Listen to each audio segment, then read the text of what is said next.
முதல்ல எக்யூப்மென்ட்ஸ் எப்படி வந்துன்னு சொல்றேன். ஆணி வேறு படம்னு சொல்லி ஒரு பி ஸ்டாக்ல எடுத்தாங்க. அதான் 2003லேருந்து 2007 வரைக்கும்.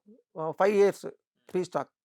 இந்த பி ஸ்டாக் டைம்ல என்ன நடந்ததுன்னா, ஜான் சொல்லி டைரக்டர். சச்சின் பண்ணார் இல்லையா? அவங்க வந்து ஆணிவேர்ன்னு ஒரு படம் பண்ணாங்க. அதுல நந்தா கிந்தா எல்லாம் நெறைய பேர் நடிச்சிருக்காங்க.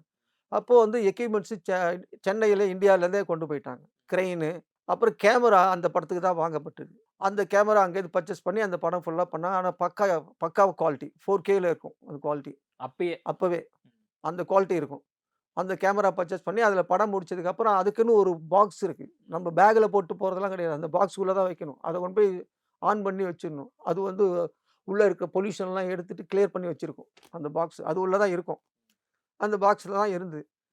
அதுதான் கேமராவா பார்த்தாச்சு. அப்போ ஆல்ரெடி அங்க இருந்தது. ஆமா ஏற்கனவே அந்த ஒரு படத்துக்காக வந்து அங்க யூஸ் பண்ணப்பட்ட கேமரா தான் எல்லாமே அந்த படத்துக்கு யூஸ் பண்ணப்பட்டது. இருந்தது.